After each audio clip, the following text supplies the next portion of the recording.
Good morning students. आज मैं सबसे पहले आपको रिगार्डिंग पढ़ाऊंगा। हिंदी में यूपी बोर्ड के लिए रिगार्डिंग 2 मार्क्स के आते हैं, 2 मार्क्स के आते हैं स्टूडेंट्स। लेकिन सबसे पहले रिगार्डिंग समझने से पहले आपको टेंस आना अनिवार्य है स्टूडेंट्स। मैं आपको ये बताना चाहूँगा, इंग्लिश ग्रामर में 70% आपका केवल टेंस ही काम करता है। फिर उसके बाद में 70% के बाद में आपको डायरेक्ट इनडायरेक्ट यानी नरेशन जिसको आप बोलते हैं वो कम से कम 20% आपका कवर करता है। फिर इसके बाद में वाइज आपका आता है, वाइज आपका केवल 5% कवर करता है। और फिर इसके बाद प्रीपोजिशन और अन्य ग्रामर जिसको पार्ट्स ऑफ स्पीच बोलते हैं वो सारी चीज़ें कवर करती हैं।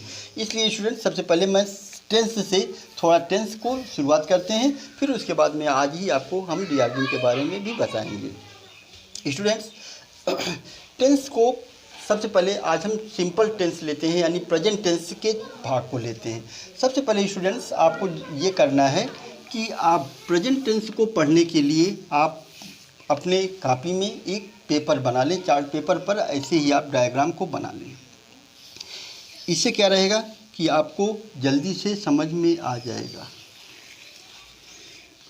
स्टूडेंट्स। जैसा कि आप जानते हैं कि टेंस 3 प्रकार के होते हैं। सबसे पहले प्रेजेंट टेंस, दूसरा पास्ट टेंस, तीसरा फ्यूचर टेंस होता है। और आपको पता है कि हर टेंस के 4 पार्ट होते हैं, यानी प्रेजेंट के 4 पार्ट होते हैं। प्रेजेंट इंडेफिनिट टेंस, दूसरा होता है प्रेजेंट कंटीन्यूअस टेंस, तीसरा होता है प्रेजेंट परफेक्ट टेंस और चौथा होता है प्रेजेंट परफेक्ट कंटीन्यूअस टेंस।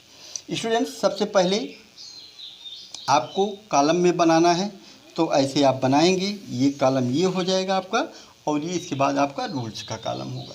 सबसे पहले हमने यहाँ पर लिखा नंबर 1 आपका प्रेजेंट इंडेफिनिट टेंस। ये आपका टेंस का नेम हो गया, present indefinite tense.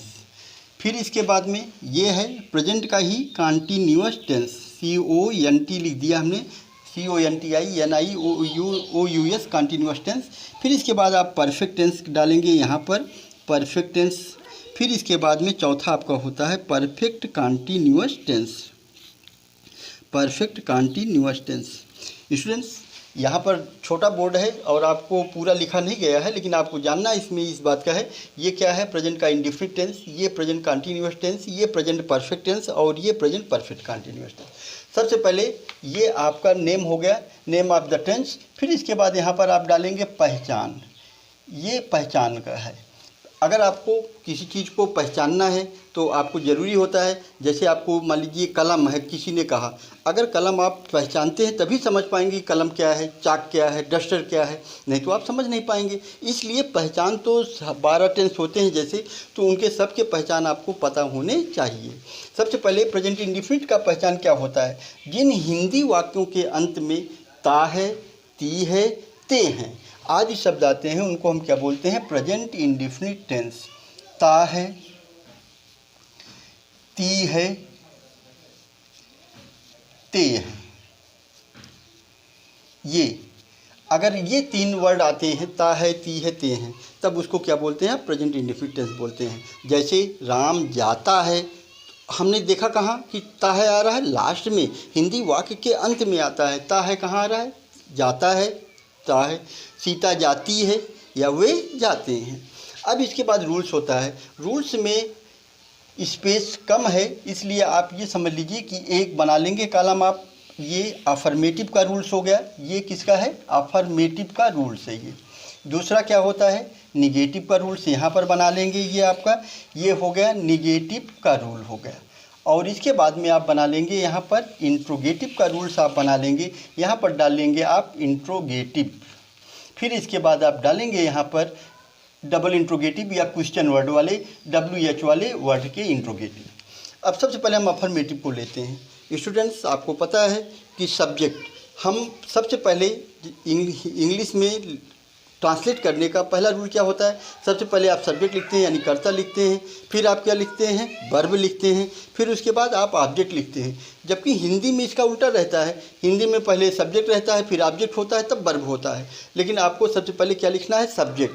Subject students 2 प्रकार के होते हैं, नंबर 1 सिंगुलर सब्जेक्ट और number 2 plural subject. Singular subject क्या होते हैं? जिनसे हमको एक व्यक्ति या एक वस्तु की ओर संकेत होता हो उनको हम सिंगुलर सब्जेक्ट बोलते हैं।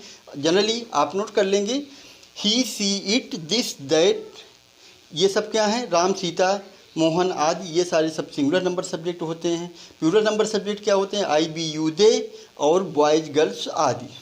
तो सबसे पहले यहाँ पर हमने लिखा, एक लाइन खींच दिया। एक लाइन का मतलब ये singular number subject. Singular number subject के साथ आप क्या करेंगे? जो आपका मेन वर्ब रहता है उसमें आप क्या करेंगे? यस लगा देंगे या फिर ईएस लगा देंगे। यस या ईएस लगाने का अलग अलग रूल्स होता है स्टूडेंट्स, लेकिन फिर कभी मैं आपको इसके बारे में समझाऊंगा। आज केवल इतना समझिए कि स्टूडेंट्स शीघ्र में ही मैं आपको सिंगुलर और प्लूरल के लिए अलग एक वीडियो बना करके आपको दूंगा। लेकिन पहले आप समझें आप कि सिंगुलर प्लूरल सब्जेक्ट क्या होते हैं और किसके साथ आप यस लगाएंगे, किसके साथ ईएस लगाएंगे, इसको मैं अगले नेक्स्ट वीडियो में आपको बताऊंगा। लेकिन आज आप समझें कि अगर सिंगुलर नंबर सब्जेक्ट है तो आपके मेन वर्ब में क्या लगाना है? यस या ईएस लगाने होते हैं। यस लगाएंगे आप फिर, या कि फिर ईएस लगा देते हैं। ये आपका सिंगुलर नंबर सब्जेक्ट के साथ होगा। अगर आपकी प्लूरल नंबर सब्जेक्ट है, प्लूरल नंबर के लिए मैंने यहाँ पर एक चिन्ह बना दिया, कई लाइनें खींच दिया, इसका मतलब क्या हो गया? प्लूरल नंबर सब्जेक्ट हो गए। प्लूरल नंबर सब्जेक्ट के साथ आप क्या करते हैं? मेन वर्ब का फर्स्ट फॉर्म लिखते हैं। क्या लिखेंगे? मेन वर्ब का फर्स्ट फॉर्म। अब देखेंगे, जैसे हो गया वह पढ़ता है, तो वह क्या है? ही क्या होता है? हमने अभी आपको बताया सिंगुलर नंबर सब्जेक्ट होता है। उसके साथ आप क्या लिखेंगे? Reads, he reads. अगर प्लूरल नंबर सब्जेक्ट हो गया, तुम पढ़ते हो, तुम की अंग्रेजी क्या होती है? यू होती है। यू क्या होता है? प्लूरल नंबर सब्जेक्ट होता है। प्लूरल नंबर सब्जेक्ट के साथ आप क्या लगाते हैं? वर्ब का फर्स्ट फॉर्म, जैसा कि यहाँ पर लिखा गया है। तो आप क्या लिखेंगे? You read. अब आते हैं निगेटिव में आते हैं। निगेटिव में अगर आपका सिंगुलर नंबर सब्जेक्ट है तब आप क्या करेंगे? सिंगुलर नंबर सब्जेक्ट के साथ में आप लगाते हैं डज और नॉट। ध्यान रखेंगे स्टूडेंट, क्या लगाना है? डज और नॉट। और साथ में अब आपको वर्ब का फर्स्ट फॉर्म लगाना है। अभी तक आपने देखा इसके पहले कि आप क्या करते थे? आप इसके पहले मेन वर्ब में यस या ईएस लगाते थे, लेकिन अब इस बार यस या ईएस नहीं लगाना है, क्योंकि उसके स्थान पर हमने डज लगा दिया। यस या ईएस का ऑलरेडी उसमें यूज हो चुका है। और अगर आपका प्लूरल नंबर सब्जेक्ट है, यानी फिर मैंने कई लाइनें खींच दिया, इसका मतलब क्या हो गया? प्लूरल नंबर का हो गया, समझ जाइए। और प्लूरल नंबर के साथ आप क्या लगाएंगे? Do not. आप देखेंगे स्टूडेंट्स, जैसे ये हो गया, फिर से ध्यान देंगे, सिंगुलर नंबर सब्जेक्ट के साथ डज नॉट और वर्ब का फर्स्ट फॉर्म, प्लूरल नंबर के साथ डू नॉट और वर्ब का फर्स्ट फॉर्म स्टूडेंट लगता है। इसके बाद देखेंगे, जैसे हो गया वह नहीं पढ़ती है तो शी डज नॉट रीड लिखते हैं। अगर हो गया तुम नहीं पढ़ते हो तो यू डू नॉट रीड लिखा जाता है। इसके बाद आते हैं इंट्रोगेटिव सेंटेंसेज में आते हैं। इंट्रोगेटिव सेंटेंसेज में क्या होता है स्टूडेंट्स कि सबसे पहले आप डू या डज को वाक्य शुरू में लगाते हैं। अगर आपका सिंगुलर नंबर सब्जेक्ट है तो आप क्या करेंगे? डू या डज को वाक्य के शुरू में आप लगा देंगे। फिर उसके बाद में आप क्या करेंगे? सिंगुलर नंबर सब्जेक्ट है तो अब आपको करना क्या है? सबसे पहले आप डज लगाइए, फिर उसके बाद आप सब्जेक्ट लिखते हैं। सब्जेक्ट क्या हो गया आपका? जो भी सब्जेक्ट रहेगा उसको सब्जेक्ट लिखेंगे। फिर उसके बाद में वर्ब लिखेंगे। वर्ब का क्या लिखते हैं? First form of the verb आप लिखेंगे। अब देखेंगे, जैसे हो गया क्या वह पढ़ती है तो डज शी रीड बना आपका। अगर बाई द वे मान लीजिए इंट्रोगेटिव निगेटिव सेंटेंस आ जाए आपका, यानी क्या वह नहीं पढ़ती है, तब आप क्या लिखेंगे students? Does she not read, यानी सब्जेक्ट के बाद आपको नॉट लगाना होता है। फिर उसके बाद में आते हैं प्लूरल नंबर सब्जेक्ट में। प्लूरल नंबर सब्जेक्ट में डू को वाक्य शुरू में लगाएंगे। क्या बन जाएगा? अगर मान लीजिए कोई सेंटेंस लिखा है क्या तुम पढ़ते हो तो क्या होगा? Do you read. अगर मान लीजिए इंट्रोगेटिव निगेटिव सेंटेंस हुआ क्या तुम नहीं पढ़ते हो, तब आप क्या लिखते हैं? Do you not read. Question word में आते हैं। क्वेश्चन वर्ड में क्या होता है? WH वाले जो वर्ड होते हैं उनको हम वाक्य के शुरू में लगा देते हैं। यानी कहने का मतलब हो गया, अगर हिंदी वाक्य के बीच में कब, कहाँ, क्यों, कैसे, कौन आदि शब्द आए हों तो उनकी अंग्रेजी हम क्या करेंगे? डू या डज से पहले लगाएंगे। लेकिन ट्रांसलेट करेंगे तो इंट्रोगेटिव जैसा ही करते हैं, बस केवल डू या डज को वाक्य शुरू, डू या डज से पहले WH वाले वर्ड को लगा देना है। जैसे स्टूडेंट्स हो गया तुम क्यों पढ़ते हो, तुम वह क्यों पढ़ती है, तो क्यों की अंग्रेजी क्या होती है स्टूडेंट? व्हाई। इसको आप पहले लगा देंगे, व्हाई डज सी रीड। और अगर by the way interrogative negative बन जाए वह क्यों नहीं पढ़ती है तो why does she not read. अब स्टूडेंट्स मैं आपको एक एग्जांपल लिख करके सब में चारों में कैसे आप चेंज करेंगे अफर्मेटिव को, कैसे निगेटिव में, कैसे इंट्रोगेटिव में और कैसे क्वेश्चन वर्ड में, इसके बारे में मैं आपको समझा रहा हूँ। आप देखिए बोर्ड पर आप देखेंगे स्टूडेंट्स, मैं आपको समझा रहा हूँ। देखिए आप, जैसे अगर बाय द वे ये आपको ट्रांसलेट करना है कि सीता पत्र लिखती है, ये सीता पत्र लिखती है, अगर ये वाक्य है और अब आपको ट्रांसलेट करना है, आपके टीचर ने कहा कि इसको ट्रांसलेट इनटू इंग्लिश। जब हम करते हैं तब कैसे करेंगे आप? सबसे पहले लास्ट में देखा जाता है। सबसे पहले आप लास्ट में देखिए कि इसके लास्ट में क्या आ रहा है। लास्ट में क्या आ रहा है स्टूडेंट? टी है। अभी हमने आपको डायग्राम में समझाया ता है, ती है, ते हैं किस कौन से टेंस के होते हैं? प्रेजेंट के इंडेफिनिट टेंस के होते हैं। और प्रेजेंट इंडेफिनिट टेंस को जब आप ट्रांसलेट करते हैं तब उसको आप कैसे चेंज करेंगे, इसका मैंने अभी आपको रूल्स बताया। देखिए स्टूडेंट्स, सबसे पहले हमने आपको बताया लिखते क्या हैं। सबसे पहले अगर इंग्लिश में आपको ट्रांसलेट करना है तो सबसे पहले आप लिखेंगे सब्जेक्ट, फिर उसके बाद आफ्टर देन आप लिखते हैं वर्ब, और फिर क्या लिखते हैं आप? ऑब्जेक्ट लिखते हैं।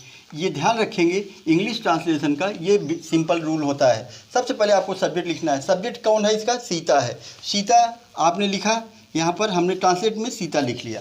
अब आपको ये जानना स्टूडेंट ज़रूरी है कि सीता सिंगुलर नंबर है कि सीता प्लूरल नंबर है। तो आपको जानना चाहिए सीता सिंगुलर नंबर है। हमने आपको अभी बताया कि सिंगुलर नंबर सब्जेक्ट सीता होगा, और साथ ही साथ हमने आपको ये भी बताया कि जल्दी ही आपको एक अगले वीडियो में सिंगुलर प्लूरल और वर्ब में कौन में यस या यस लगाए जाते हैं ये आपको बताएंगे। अभी आप देखें सीता सिंगुलर नंबर हुआ। अभी हमने रूल्स में आपको समझाया कि अगर सिंगुलर नंबर सब्जेक्ट रहता है तो उसके साथ क्या करते हैं? मेन वर्ब में यस या यस लगाते हैं। मेन वर्ब क्या है? लिखना। लिखने की अंग्रेजी क्या होती है? राइट। तो आपने लिखा राइट और इसमें आपने यस जोड़ दिया, तो क्या बन गया? सीता राइट्स। अब आप ऑब्जेक्ट लिखेंगे। ऑब्जेक्ट आपका क्या है? लेटर है, इसलिए यहाँ पर आपने लिख दिया अ लेटर। बन गया आपका ट्रांसलेशन, क्या हो गया? Sita writes a letter. By the way अगर यही सेंटेंस निगेटिव में होगा कि सीता पत्र नहीं लिखती है, तो अब आपको अगर ऐसे को ट्रांसलेट करना होगा सीता पत्र नहीं लिखती है।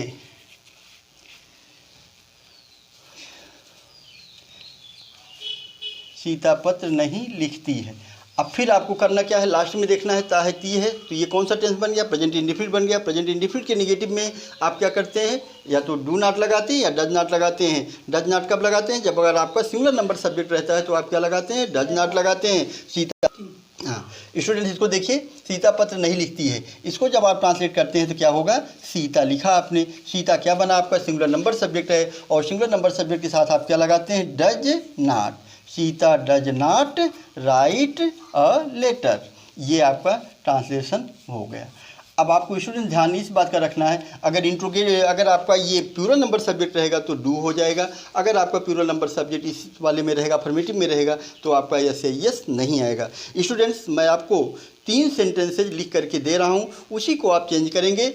अफर्मेटिव में लिखा रहेगा, निगेटिव में चेंज करेंगे, और इंट्रोगेटिव और क्वेश्चन वर्ड में चेंज करेंगे। साथ ही साथ आप कमेंट करके ज़रूर बताइएगा कि आपने क्या किया। हम देखेंगे कि आपने क्या समझा, क्या नहीं समझा। स्टूडेंट्स नोट करेंगे आप, पहला सेंटेंस आप लिखेंगे तुम गाना गाते हो। ये एक प्रकार से आपका होमवर्क है स्टूडेंट, आप जितनी जल्दी कर सकते हैं हम करके आप कमेंट में भेजिए। मैं देखूंगा कि आप पर कितना आपने समझा या क्या नहीं समझा। अगला सेंटेंस आप लिखेंगे वह मुझे पढ़ाते हैं। मुझे पढ़ाते हैं। और अगला सेंटेंस आप नोट करेंगे लड़के क्रिकेट खेलते हैं। लड़के क्रिकेट खेलते हैं।